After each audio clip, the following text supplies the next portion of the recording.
오늘 함께 인사하겠습니다. 주님 안에서 사랑하고 축복합니다. 주님 안에서 사랑하고 축복합니다. 네, 인간은 누구나 다 자유롭게 살기를 원합니다. 그 자유의 그 가치에 있어서는 전 세계를 막론하고 누구나 다 귀한 가치로 여기고 그것을 또 추구하기도 합니다. 어떠한 자유를 찾기 위해서, 어떠한 믿음의 자유를 찾기 위해서 대서양을 건너 아메리카 대륙으로 건너가기도 하고요.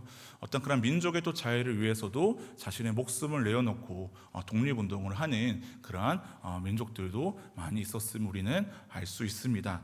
그만큼 우리는 인간들은요, 자유롭게 목숨을 내놓을 정도로 그 자유를 추구하는 그러한 역사를 살아왔다라고 해도 과언이 아닙니다. 하나님께서도요, 우리 인간을 창조하실 때에 지금은 훼손됐지만 우리 인간에게도 그 자유를 선물로 주셨습니다.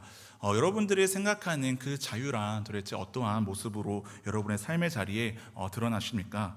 사람들로부터 벗어나 홀로 있는 그러한 어떠한 평안한 상태. 어제 그 리더 모임 때 이제 물어보니까 이제 여러분들은 언제 그 자유를 느끼느냐.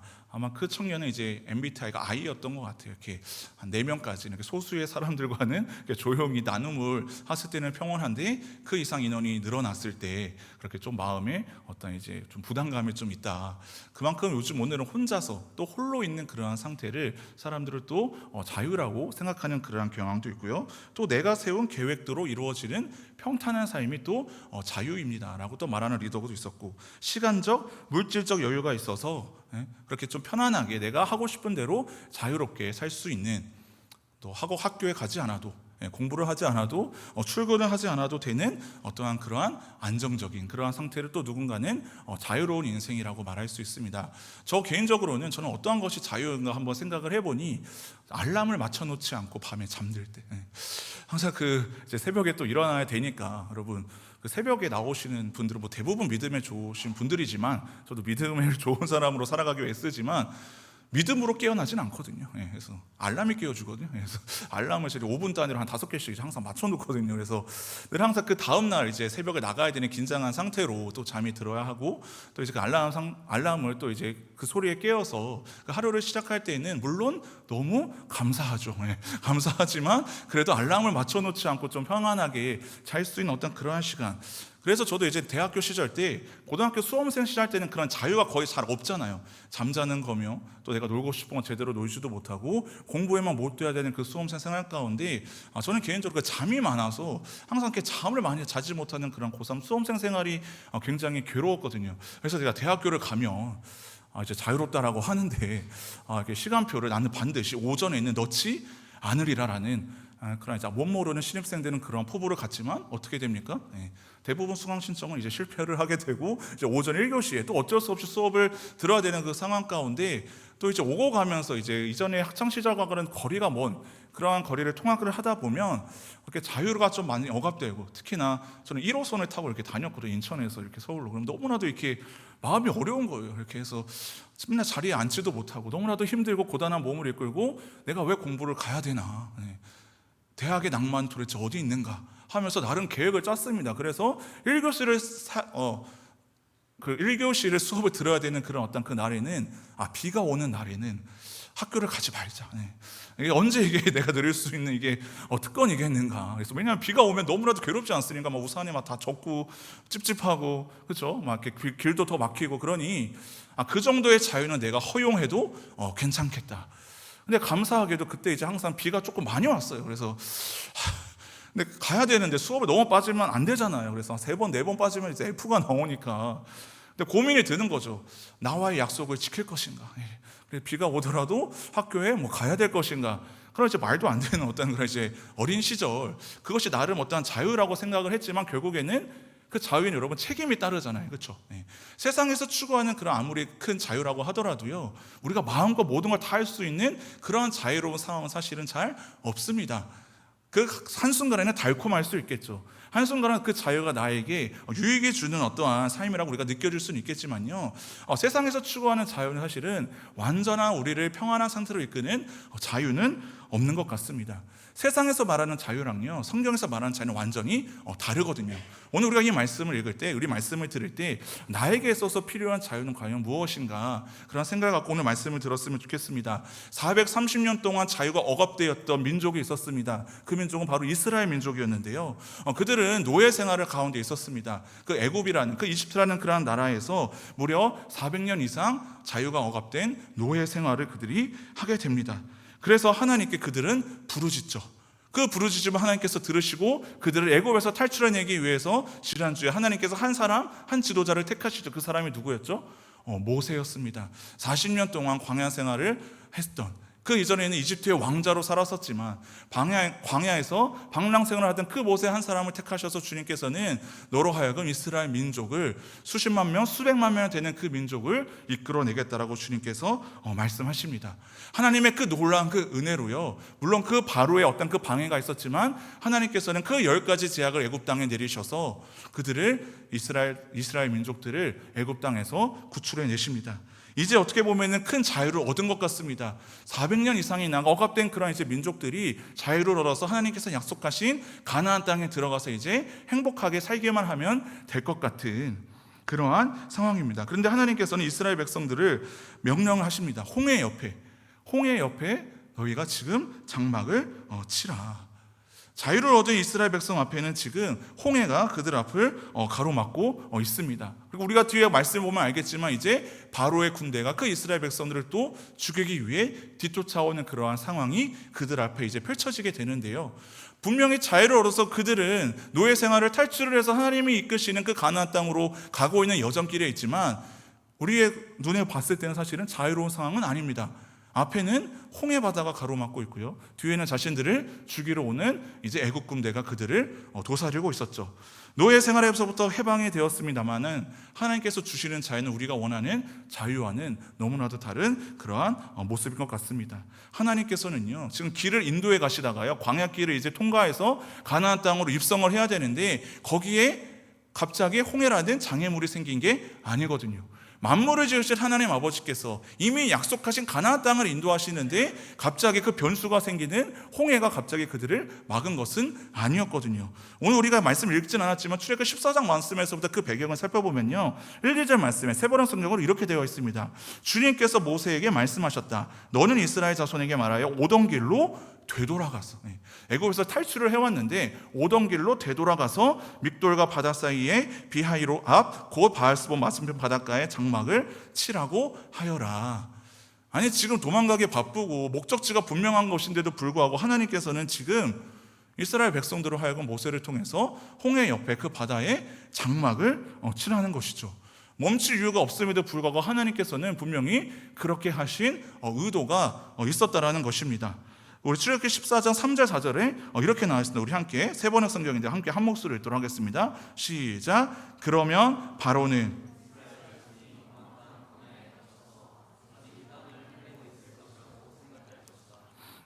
바로의 고집을 꺾지 않고 그대로 둘 터이니 그가 너희를 뒤쫓아올 것이다. 그러나 나는 바로와 그 군대를 물리침으로써 나의 영광을 드러낼 것이니 이집트 사람들이 이것을 보고서 내가 주님을 알게 될 것이다. 이스라엘 자손은 모세가 시키는 대로 하였다. 그 말씀을 잘 한번 여러분 살펴보시면요, 하나님께서 의도적으로 그렇게 계획을 하신 거예요. 바로가 딱 듣기, 지금 이스라엘 백성들이 지금 가나안 땅을 간다고 해놓고 목적지를 찾지 못해서 광야에서 방황을 하고 있구나. 그래, 지금이라도 쫓아가면은 그들을 무찌를 수 있겠지, 처치할 수 있겠지. 어떻게 보면은 바로를 향해서 하나님께서 유인책을 지금 펼치신 것이죠. 그리고 그들을 이제 애국 군대가 왔을 때 하나님께서 어떻게 하신다는 것입니까? 그들을 내가 무찌르겠다. 그래서 하나님이 하나님 되심을, 내가 이 땅의 주인이고 여호와임을 내가 알게 할 것이다. 누구로 하여금요? 이집트 사람들로 하여금. 그것을 하나님께서는 이 땅에 자신을 나타내신 것을 우리 어려운 말로 계시라고 하셨나요? 계시. 우리가 살아있는 그 하나님의 그 말씀을 읽음으로도 주님을 우리가 알 수 있지만 이때 당시에는 어떤 책이 있거나 어떤 성경책이 있던 시대는 아니었잖아요. 그래서 하나님께서는 내가 하나님 됨을, 내가 너희의 주인임을, 통치자임을 권세 있음을 너희가 알게 하기 위해서 너희가 지금 홍해 옆에 장막을 치고 그 애굽 바로 군대가 왔을 때 내가 그들을 무찌르겠다라고 주님께서 지금 그렇게 명령하신 것이었죠. 그저 길을 잃고 방황해서 그 앞을 홍해가 가로막았던 것이 아니라 철저히 하나님께서 디테일하게 계획하셔서 그렇게 이스라엘 백성들에게 명령을 하신 것입니다. 그리고 결국 여러분 애굽 군대 나중에 어떻게 됩니까? 우리가 알고 있는 것처럼 홍해가 갈라지게 되고 이스라엘 백성들은 마른 땅으로 그 길을 건너가지만 그 바다 가운데에 애굽의 군대들은 수장되어 다 죽임을 당하게 되죠. 왜 하나님께서는 잔인한 하나님이십니까? 왜 그렇게 하셨습니까? 하나님께서는 우리들을 자비롭고 또 긍휼이 많으셔서 우리를 구원해내시는 하나님이시지만요, 죄에 있어서만큼은 단호하게 심판하시고 그것을 책임을 물으시거든요. 그들을 심판하신 하나님께서는 죄인들을 반드시 멸하시는 공의의 하나님이심을 온 열방에 드러내셔야 했습니다. 우리도 마찬가지입니다. 우리도 죄로 인해서 사실은 영원히 죽을 수밖에 없는 그러한 인생들이었습니다. 그런데 하나님 아버지께서 우리를 죄에서부터 해방시켜 주신 것이죠. 하나님께서 우리에게 주신 자유는 바로 그러한 자유입니다. 내 뜻대로 내가 하고 싶은 대로 그냥 마음껏 살아가는 그런 세상 사람들이 추구하는 그러한 헛된 자유가 아니라, 헛된 소망이 아니라 주님 안에서 누릴 수 있는 그 자유, 죄로부터 해방되어 하나님과 함께 살아갈 수 있는 그 은혜를 하나님께서 우리에게 자유로 허락해 주신 것이죠. 그래서 하나님은 날마다 그 출애굽기 말씀을 보면요, 다른 어떤 그 성경에서보다도 어떤 기적의 어떤 그런 모습들이 앞으로 많이 나타나게 됩니다. 하늘에서 만나와 메추라기를 내려주시는 그 하나님 아버지, 바위 위에서 물을 내게 하시는 그런 하나님 아버지, 또 불뱀에 물린 그 이스라엘 백성들을 저 놋뱀을 만들어서 바라보기만 하면 낫게 해주시는 그 놀라운 하나님 아버지의 그 일하심, 그 하나님 아버지의 그 일하심을 이스라엘 백성들은 계속해서 바라보며 주님께서 인도하시는 그 가나안 땅으로 그들은 나아가야 했습니다. 우리는 어떻습니까? 우리가 알고 있는 하나님, 여러분들에게는 어떠한 하나님이십니까? 일단 그저 창조하신 하나님 아버지, 그저 저 절대자로서 그냥 우리와 멀리 떨어져 계시는 그러한 하나님이십니까? 아니면 지금도 여전히 내 안에 살아가셔서 우리들한테 말씀하여 주시는 그러한 인격적인 하나님입니까? 하나님을 가장 알지 못했던 이때 당시에 한 사람이 있었죠. 그 누구입니까? 바로입니다. 온 세상을 호령하고 통치하고 가장 막강한 권력을 가지고 있었던 그 바로는요, 세상 사람들이 부러워할 만한 어떤 그 자유를 누릴 수 있는 권리가 있었겠지만 하나님이 주시는 참 자유를 그에게는 없었습니다. 왜요? 하나님을 알지 못했으니까요. 그래서 출애굽기 5장 2절 말씀에 그렇게 나와 있습니다. 바로가 이르되 여호와가 누구이기에, 여호와가 도대체 누구이기에 내가 그의 목소리를 듣고 이스라엘 백성들을 내가 노예에서 보내겠느냐? 나는 여호와를 알지 못하니 이스라엘을 보내지 아니하리라. 우리도 인생을 살아가다가요, 도대체 하나님이 누구시기에, 하나님과 상관없는 어떤 그러한 인생을 우리가 살아갈 때가 여러분 있지 않았습니까? 지금 이 자리에 나와 있는 여러분들은요, 하나님과 상관없는 인생을 살아가다가 주님께서 여러분들을 찾아와 주시고 만나 주셔서 내가 누구인지를 여러분의 그 삶의 자리에서 하나님께서는 계속해서 드러내 보이셨을 거예요.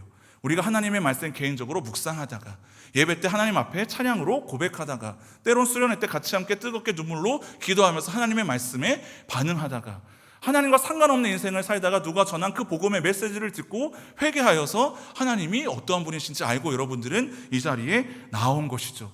하나님이 어떠한 분이신지 우리는 안다면요, 하나님의 목소리를 우리는 매일 청종해야 되고 그 말씀대로 따라 살아가야 되는 그러한 인생으로 우리는 주님 앞에 나아가야 되는 것입니다. 하나님께서 이스라엘 백성들을 탈출시킨 그 이유가 있습니다. 그것은요, 단순히 그냥 괴로워하는 그러한 이스라엘 백성들을 자유롭게 해주기 위해서, 그래서 행복하게 해주기 위해서 그들을 탈출시킨 것이 아니라 새로운 삶을 살게 하기 위함이었습니다.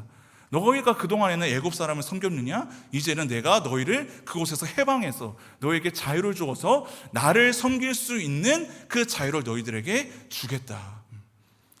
세상을 섬기는 것이 아니라, 세상의 다른 이방 신들을 섬기는 것이 아니라, 애굽의 바로를 섬기는 것이 아니라 온 땅을 지으고 창조하신 나 여호와 하나님 아버지만을 예배하고 높여드리기 위한 그 삶을 너희가 살게 하기 위해서 너를 애굽에서부터 너희를 구원해 준 거야. 하나님께서도 우리를 구원해 내주신 이유는 그것입니다. 우리가 나중에 그냥 죽어서 천국에서 행복하게 잘 살기 위해서 하나님께서 우리를 하나님의 자녀 삼아 주시고 예수 그리스도의 보혈의 그 십자가 보혈로 우리의 죄를 용서해 주신 것이 아닙니다.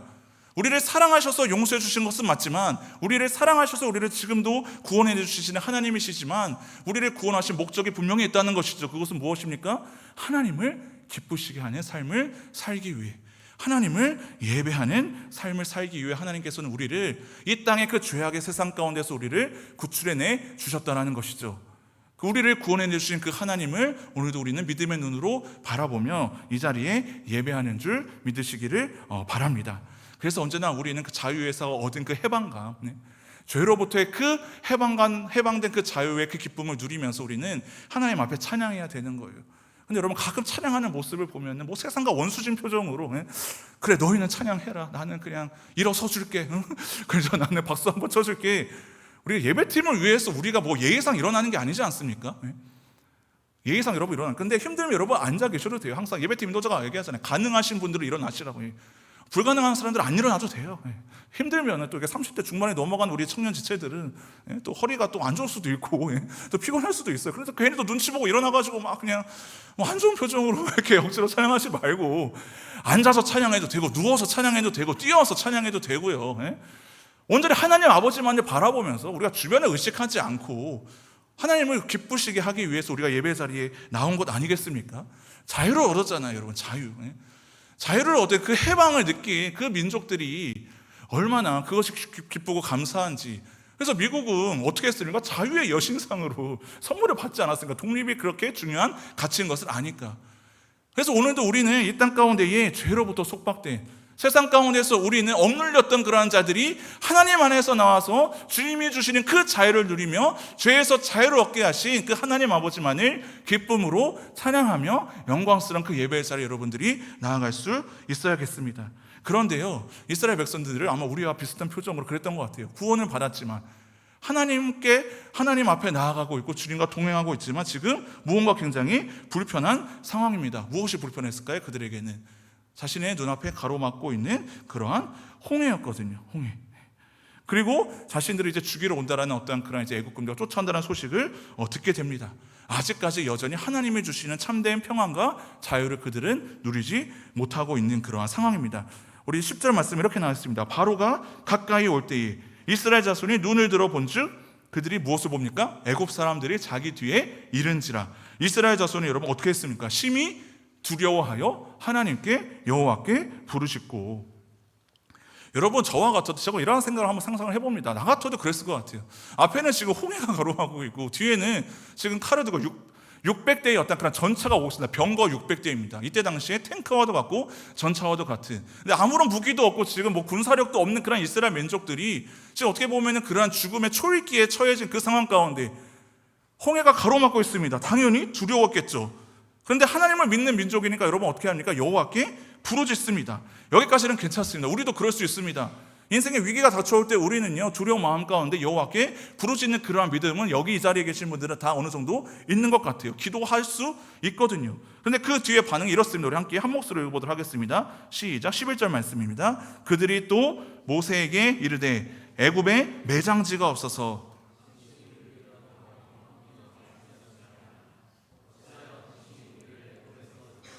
우리에게 이같이 하느냐. 지금 누가 누구에게 하는 말입니까? 이스라엘 백성들이 모세를 향해 불평 불만을 쏟아내고 있습니다. 지금 애굽에 우리가 매장지가 없어서 우리를 지금 광야로 끌어내가지고 우리를 지금 죽게 하려 하느냐? 지금 따지고 드는 것이죠. 따지는 정도가 아니라 지금 모세를 거의 죽이려고 지금 달려드는 겁니다. 사람들이요. 여호와께 부르짖었지만 곧바로 이어서 그들의 입술의 고백 가운데 무엇이 나옵니까? 불평과 불만과 저주가 쏟아져 나오고 있습니다. 사실 여러분, 그들을 애굽에서 이끌어낸 사람이 여러분 누구입니까? 하나님께서 모세를 사용하셨지만 그들을 실제로 인도하신 분은 바로 하나님 아버지이십니다. 출애굽 12장 51절 이렇게 나와 있습니다. 바로 그날에 여호와께서 이스라엘 자손을 그 무리대로 애굽 땅에서 인도하여 내셨더라. 바꿔 말하면 뭐예요? 모세의 지도자를 향한 어떤 불평 불만이 아니라 우리를 인도해 내신 하나님께 지금 원망하고 불평을 지금 쏟아놓고 있습니다. 우리가 원했던 자유는 이게 아닌데요. 우리는 출애굽하게 되면 우리가 정말 행복하고 안정적으로 살 줄 알았는데 지금 이게 뭡니까? 라고 지금 모세로부터 모세한테 지금 시작한 그런 불평 불만이 하나님 아버지께로 지금 확장되고 있는 것이죠. 하나님을 신뢰하는 마음이 여러분 없어지니까요, 그들의 원성과 슬픔이 점차 늘어나는 거예요. 여러분, 우리 인간의 슬픔은요, 하나님을 신뢰하는 것과 여러분 반비례합니다. 무슨 말입니까? 하나님을 신뢰하면 할수록 우리의 인생 가운데 있는 슬픔이 점차 줄어들게 되고 두려움이 사라지게 되거든요. 혹시 우리의 지금 인생 가운데 하나님을 향한 원망, 또 낙심, 슬픔, 그 두려움은 우리의 인생을 여러분 지금 가득 채우고 있다면요, 우리는 아직 하나님을 신뢰하지 않는 거예요. 비록 광야 땅에 있지만 우리를 확실하게 가나안 땅으로 인도하시는 하나님을 향한 신뢰가 없으니 그들은 지금 홍해 앞에서 애국 군대가 자신의 뒤를 지금 쫓아오는 그 상황 가운데 하나님을 원망하는 것이죠. 그리고 더 이상 여러분 더 나아갑니다. 더 확장됩니다. 그 불평 불만이 12절 말씀에 이렇게 나와 있습니다.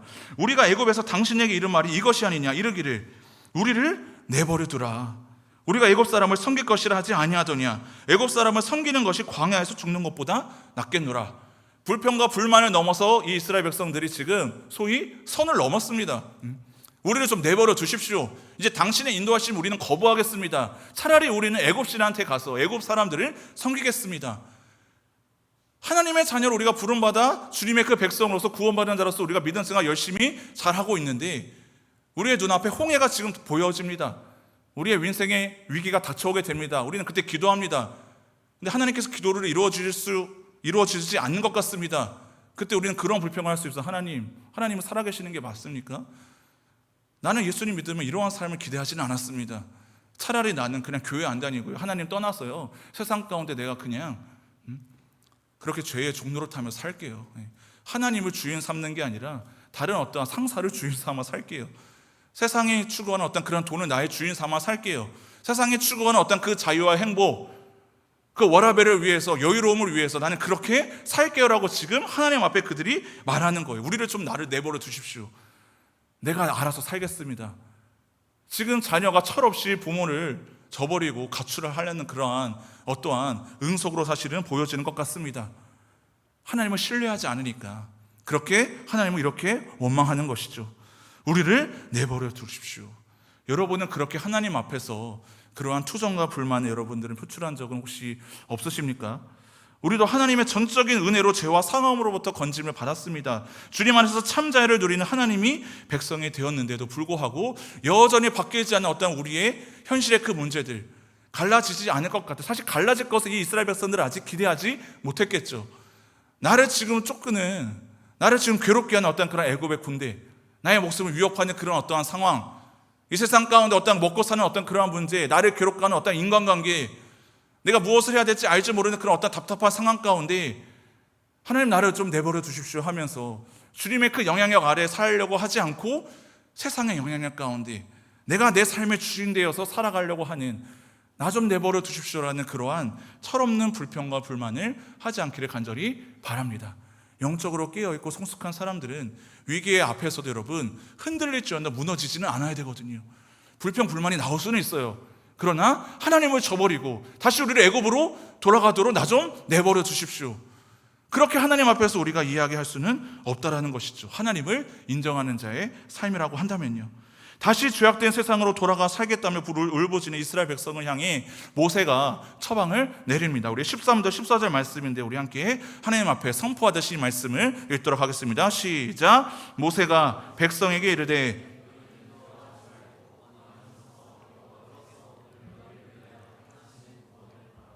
오늘 본 애굽 사람을 영원히 다시 보지 아니하리라. 여호와께서 싸우시리니 너희는 가만히 있을지니라. 세상에서는 가만히 있으면 뭐가 된다고 합니까? 옛날 말이 가만히 된다고 하잖아요. 그 가만히예요. 맞아요. 가만히 있는 거예요. 가만히 있어서 여러분 뭐라고 합니까? 여호와 하나님을 바라보라. 너희를 위하여서 일하시는 행하시는 구원을 보라. 근데 아직 아무런 일도 여러분 일어나지 않았어요. 그런데 모세는 이스라엘 백성들에게 이렇게 선포하는 거예요. 너희를 위하여 앞으로 싸우시는 그 하나님 아버지를 바라보아라. 그래서 여러분 믿음은 늘 항상 바라보는 것으로 시작을 하는 것이거든요. 무엇을 바라봐요? 현실을 바라보라는 게 아니에요. 홍해를 바라보라고 하지 않습니다. 홍해를 바라보면서 우리가 어떻게 배를 만들어서 건널 그것을 바라보라고 하지 않습니다. 그 애국 군대를 위해서 너희가 무기를 들고 지금 싸워서 나가라고 지금 독려하지 않습니다. 가만히 있어서 우리의 구원을 위하여 행하시는 그 여호와 하나님만을 바라봐라. 하나님의 은혜로 구원받은 이스라엘 백성들이 하나님을 바라보지 않으니 그들에게 가장 필요한 첫 번째 처방은 뭡니까? 하나님 아버지를 바라보는 거예요. 근데 왜 가만히 있으라고 합니까? 가만히 있지 않고 딴 거 지금 하고 있으니까, 딴짓거리 하고 있으니까 가만히 있으라는 거예요. 너희가 지금 불평불만할 때 그냥 너희가 지금 너희의 힘으로 홍해를 건널 수 있니? 애국군대를 이길 수 있니? 가만히 있지 않고 아마 허둥지둥 됐겠죠. 절망했겠죠. 괴로워했겠죠. 기도의 자리에 나아갔지만 그것은 잠시뿐 눈앞에 보이는 현실에 아무런 잘못 없는 모세를 붙들고 원망과 불평을 쏟아내는 것이죠. 그리고 나는 이제 하나님 믿지 않겠다라고, 나를 좀 내버려두려고 지금 그러한 선을 넘는 그러한 행위를 하니, 얘들아 제발 가만히 서서 너희를 위해서 싸우신 여호와 하나님만 좀 바라봐라. 정신 차려라. 지금 그렇게 지금 말하고 있는 거예요. 우리는 그러한 주님의 일하심 여러분 바라보고 계십니까? 주님이 일하시잖아. 아까 우리가 찬양으로 고백하는 주가 일하시네, 주가 일하시네. 주님이 일하시는데 일하시는 주님을 우리는 외면하고, 내가 내 현실의 상황 조금 어떻게 해보겠나라고.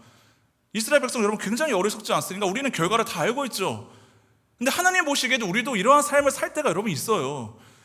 홍해 앞에 가로막고 있고, 근데 하나님께서 의도하신 그러한 가로막으심이잖아요. 홍해 옆에 하나님께서 바다에 진을 치라고 하셨잖아요. 내 인생에 조금 여러분 막힘이 있을 때는요, 하나님께 물어봐야 되는 거예요. 하나님, 왜 내 인생을 지금 이렇게 막고 계십니까? 이 자리 가운데 약할 때 강함되어 주시는 하나님을 드러내기 하기 위하심은 아닌가? 내 힘으로 내 계획대로 잘 되면은 우리는 하나님을 바라보지 않을 가능성이 여러분 100%입니다. 안 봅니다. 내 뜻대로 내 계획대로 내 의지대로 하면요 잘 믿을 것 같죠? 저 그런 사람 여러분 단 한 번도 본 적이 없어요. 늘 언제나 약할 때 강함 되어 주시는 하나님을 붙들고 기도하며 나아갈 때, 비록 내가 원하는 현실이 펼쳐지지 않아도요, 하나님 아버지의 그 일하심을 날마다 순간순간 바라보는 그러한 믿음의 사람들은요, 주님을 배반하지 않고 언제나 하나님을 인정하는 삶을 산다는 것이죠. 근데 여러분 모세도 굉장히 대단한 사람인 것 같지만 모세도 여러분 연약합니다. 목회자인 제가 연약한 것처럼 모세도 지금 앞에 아무것도 상황이 바뀌질 않아요. 모세한테는 조금 먼저 뭐 알려주시면 좀 좋을 텐데 하나님께서 뭐 별로 알려주신 게 사실은 별로 없거든요. 근데 모세도 어떻게 하느냐, 이렇게 백성들한테 선포하고 나서, 그래서 제가 이렇게 설교를 하는 것처럼 그래 여러분 하나님을 바라보십시오라고 말하면서 모세가 어떻게 하느냐, 다시 그는 하나님 앞에 나아가서 두려워하는 마음으로 부르짖습니다.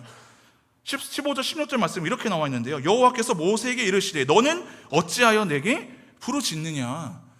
지금 백성들을 하여금 너희는 가만히 서서 여호와의 구원을 바라보라고 한 그 모세인데, 그 모세가 여기서 기도했다라고는 안 나왔지만 15절 말씀을 유추해 보면 여호와께서 기도하는 모세한테 이렇게 말씀하시는 거예요. 너는 어찌하여 내게 지금 부르짖고 있니? 너 지금 왜 기도하고 있니? 어떻게 이렇게 물어보시는 것 같아요. 이스라엘 자손에게 명령하여 너는 앞으로 나아가게 하고 지팡이를 들고 손을 바다 위로 내밀어 그것이 갈라지게 하라. 이스라엘 자손이 바다 가운데서 마른 땅으로 행하리라. 이때야 비로소 하나님께서 완전한 해답을 지금 알려주시는 거예요. 모세야, 너 왜 지금 나한테 부르짖고만 있니? 이스라엘 자손에게 명령해라. 그리고 앞으로 나아가게 해라. 제가 원래 설교 제목을 붙이려고 할 때 어떻게 붙이려고 하면은요, 내버려 두지 말고 가만히 있을지니라. 그리고 행하라. 근데 너무 길어가지고 그 앞에 그것은 뺐거든요. 여호와 하나님 아버지의 그 구원을 여러분 가만히 바라보자라는 것은 그냥 수동적으로 그냥 가만히 있어서 아무것도 하지 말라는 게 아니에요. 믿음의 눈을 들어 하나님의 그 구원하심을 바라보았으면요, 믿음으로 순종해서 한 걸음을 내디뎌야 됩니다. 어디로요? 홍해 바다를요. 하나님께서 그 바다를 가르시게 한다는 것이죠. 기도하는 모세에게 하나님께서는 다시 말씀하시면 너는 어찌하여 내게 부르짖느냐, 홍해 앞으로 너는 나아가라. 주님의 일하심을 여러분 바라보았다면, 그 말씀에 반응했다면 우리는 순종해야 되는 것입니다. 너는 어찌하여 내게 부르짖느냐, 기도만 하고 있지 말라는 거예요. 순종을 지금 뒤로 미루는 그러한 수단으로 지금 모세는 여호와께 그저 부르짖기만 했습니다.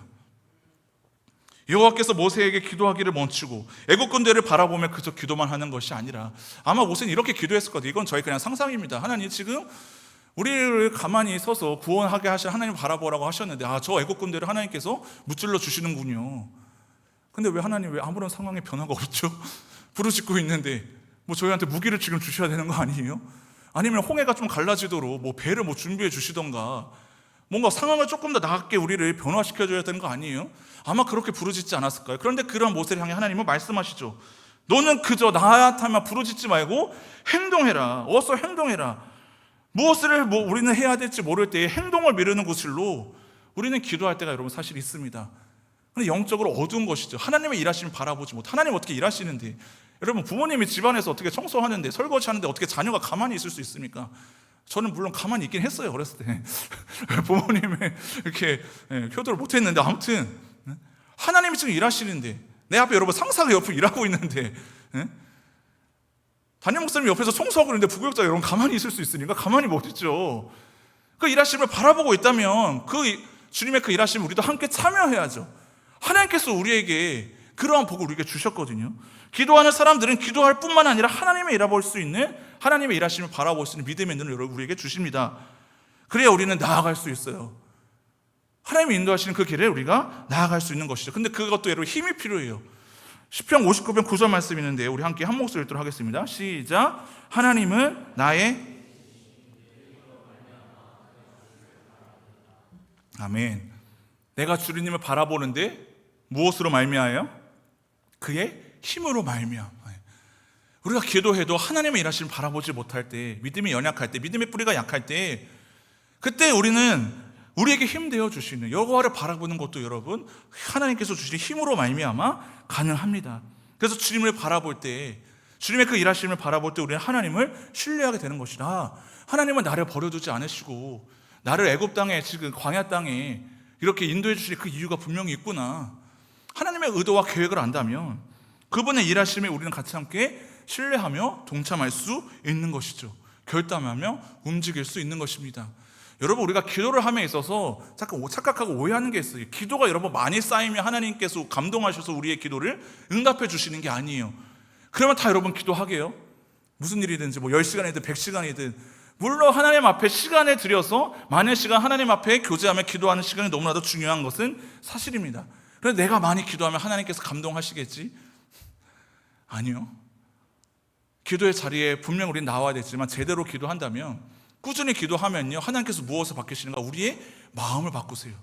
우리의 상황을 열어주시기도 하시지만요, 하나님의 계획 가운데, 기도하는 자리 가운데, 부르짖는 자리 가운데 우리의 마음을 바꾸시거든요. 그 마음이 여러분 어떻게 바뀌게 됩니까? 하나님 아버지의 마음으로 닮아가게 하는 거예요. 내가 구하는 것이 여러분 하나님의 뜻이면은 하나님께서 주십니다. 그런데 계속해서 주시지 않고 뭔가 막으실 때는 어떠한 변화가 일어나느냐? 우리의 마음을 변화시키거든요. 나의 혹시 기도가 부족해서 내 기도가 이루어지지 않는 거 아닌가? 아닙니다. 그 기도의 그 자리를 통해서 하나님께서 우리의 마음을 교정시키기를 원하시는 거예요. 그래서 우리가 기도가 이루어지지 않으면 어떻게 됩니까? 포기합니까? 아니에요.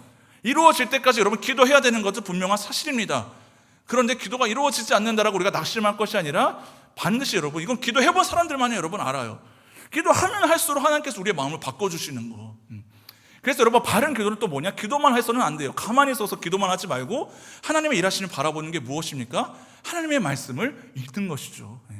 하나님의 그 신실하신 그 약속의 말씀, 그 이스라엘 민족의 역사 가운데 어떻게 그가 이루어 가셨는지, 나와의 상관은 상관없어 보이지만 그 하나님의 말씀을 읽어가다 보면요, 하나님께서 이렇게 일하시는구나.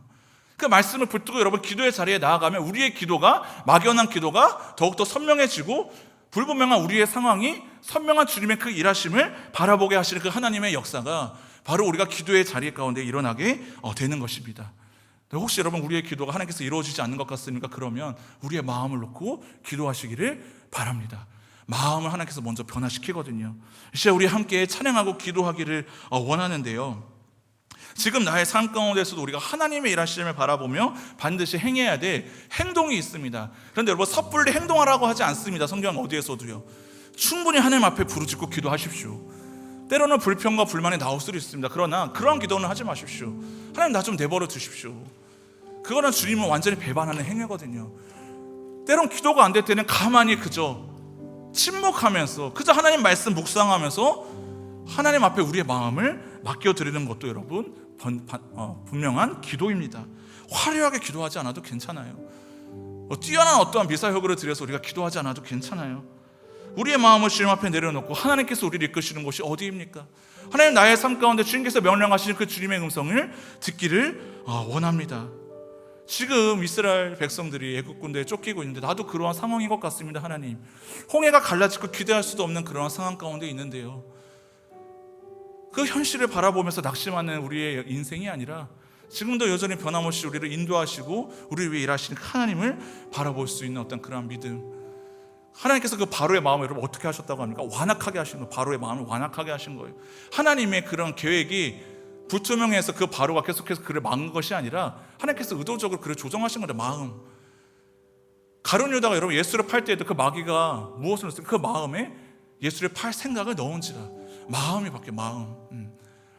마음 가운데서 우리는 예수 그리스도를 만나야 되고 우리의 마음을 하나님께로 향해 나아가야 되는 것이죠. 그래서 빌립보서 4장 6절 7절에 그 사도 바울은 그 빌립보 그 교회를 향해서 감옥에 갇힌 상황에서 이렇게 여러분 고백하는데 우리 함께 한 목소리 읽겠습니다. 시작. 아무것도 염려하지 말고 다만 모든 일에 기도와 간구로 너희 구할 것을 감사함으로 하나님께 아뢰라.